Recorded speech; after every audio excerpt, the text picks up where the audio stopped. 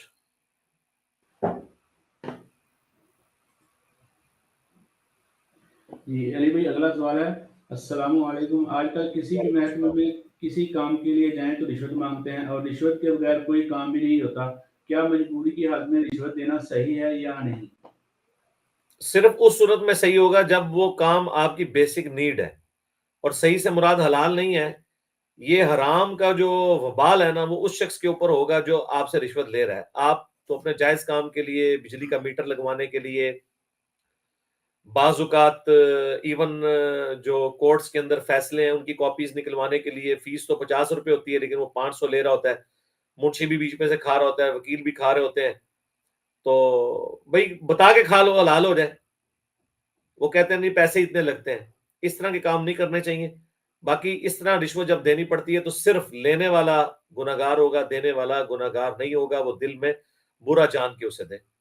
یہ ہمارے public session number 27 میں بھی اس کے اوپر میں نے تھوڑی گفتگو کی ہے. 2-3 کریٹیکل کوسچن ہے, کچھ دنوں میں انشاءاللہ وہ کلپ اپلوڈ ہو جائے گا. نیکسٹ.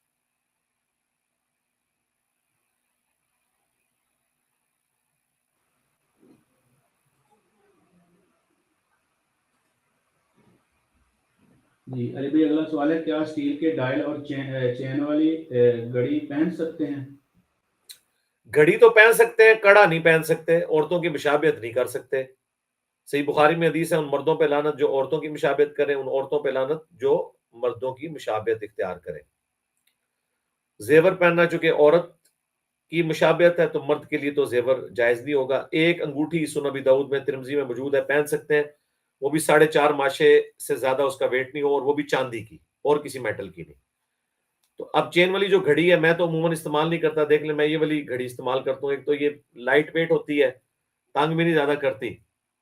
میں نے تو دیکھا ہے زیادہ تر چین والی گھڑیاں لوگوں نے جو پہنی ہوئی ہیں نا وہ ایک قسم کی ڈیکوریشن پیس کے طور پہ یا فیشن کے طور پہ پہنی ہوتی ہیں.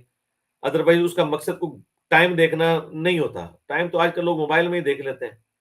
ٹائم ہی دیکھنا تو آپ سادہ سی کیسیو کی گھڑی باندھ لیں. اتنا بڑا وزن آپ نے باندھا ہوا ہے اپنے ہاتھ کے اوپر, جائز ہے, اس میں کوئی حرج نہیں, کیونکہ اس کا مقصد آپ نے وہ نہیں ہے بلکہ اس کا مقصد جو ہے وہ آپ کا گھڑی ہے دیکھنا. تو اس کی اصل یہ ہے کہ آپ جس طرح زرہ بھی پہنتے ہیں, ہاتھوں میں بھی زرہ لوہے کی پہنی جاتی تھی, خود بھی لوہے کا پہنا جاتا تھا. اس کا مقصد وہ زیورات نہیں وہ پہن رہے ہوتے تھے بلکہ جسم کی حفاظت کے لیے تھا. تو جو چیز یعنی کسی وجہ سے پہنی جا رہی ہوتی ہے اس میں کوئی اختلاف نہیں. اس میں احمد بریلوی صاحب نے شروع میں فتویٰ دیا تھا کہ یہ عورتوں کی مشابہت ہے اور نان مسلم کی مشابہت ہے. بعد میں ان کے شاگردوں نے ان کے اس فتوے کو ویسے ہی پلٹ دیا کہ یہ تو جذباتی بات ہے ان کی.